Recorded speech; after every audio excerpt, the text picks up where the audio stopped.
রাত পোহালেই জাতীয় সংসদ নির্বাচন। কেমন নির্বাচন দেখতে চায় সাধারণ মানুষ, আমরা এখন তাদের সাথে কথা বলবো। ধন্যবাদ আপনাকে। আসলে আপনি জানেন যে বিগত 17 বছরে এদেশে মানুষ ভোট দিতে পারেনি, যার জন্য মানুষের মধ্যে একটা ক্ষোভ এবং আক্ষেপ ছিল। এবার আমার মনে হয় উৎসবমুখর পরিবেশে একটি ভোট হতে যাচ্ছে এবং এই ভোটে সবাই অংশগ্রহণের জন্য ঢাকা থেকে এবং যে যেখানে চাকরি করতো সেখান থেকে আপনারা দেখেছেন যে লঞ্চে এবং বাসে করে চলে আসছে।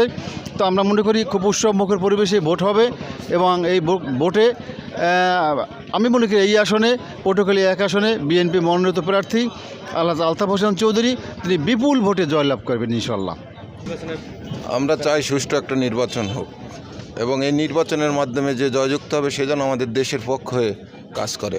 চাঁদাবাজি সন্ত্রাসমুক্ত দেশ চাই আমরা। দুমকি উপজেলায় সুষ্ঠু শান্ত নির্বাচন হইতে আছে, আমরা সুষ্ঠু এবং ভালোর পক্ষে আমরা আছি। আমি পটুয়াখালী জেলা দুমকি উপজেলা থেকে আমি সোহেল তালুকদার, দৈনিক আলোকিত পটুয়াখালী থেকে ছিলাম। সবাইকে ধন্যবাদ।